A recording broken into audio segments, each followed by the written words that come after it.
د بجلی بل زیات څنګه راغو؟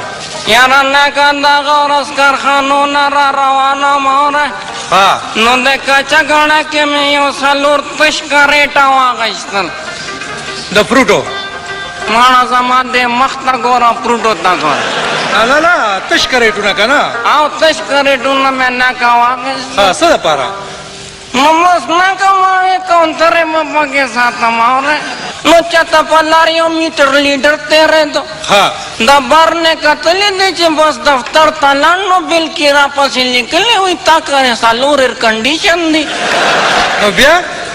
نو بس ناکه بیا وله ورله مې نڅارې مې ورته کومه لږه ګوره ته ډېر غریب سړی مونږ ګوره مونږ ایر کنډیشن نه نو وې نه ما لیدلي دی مې هلکه کریټونه مې دیوال کې لګولي.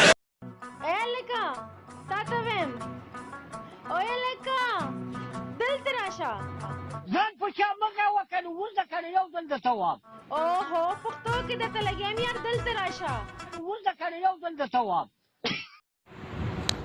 ابۍ زما خوږې ابۍ کومه کمره کې چېرته یې ابۍ رابار شه که نه ابۍ.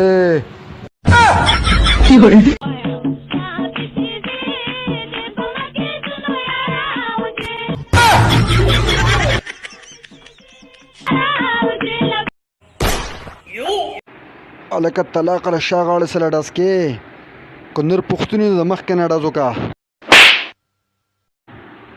کوچا ولې څه وشو؟ سایکل ټایر وډزېدو. بل یو استاد کلاس کې ناستې په کرسۍ باندې وړو له لیکچر ورکوي که نه خښتګې سورۍ نو ټولو وړو چې کوم دی له شرم د لاسه سرونه ښکته کړي ډېر ټایم تېر شي واړه سر باره نه کي نه استاد ورته داسې کې وایي چې حقیقت درته سړی وښی نه بیا هم سرونه ښکته نیولي.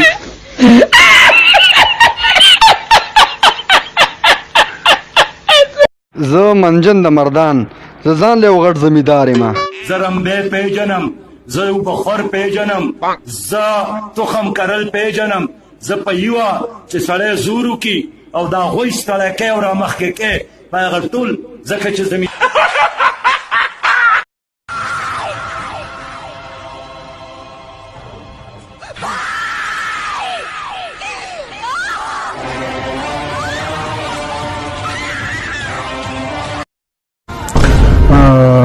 ښه غوندې نشه مو چېرته کړې وی او تا سره یو شپه مو چېرته کړې وی او ټوله شپه خبرې وی سندرې وی او داسې شبګیره مو چېرته کړې وی. وځئ بس د خدای خاطر وکړئ د رسول خاطر وکړئ دی داسې کوي.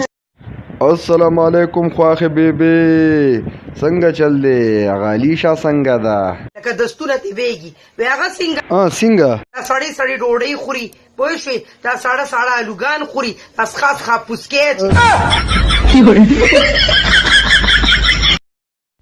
هلو مالټه دانې ته ماله دا ریپلی ولې نه راکې ظالمې زه تا سره پړپوس له مینا کومه. هلکه دا مالټه دانه څوک دی یار ترکه چې موږ هم اوس یو دوه خبرې وکړو که نه. هلو السلام علیکم چې په ولاړه به درکې نه نوځم.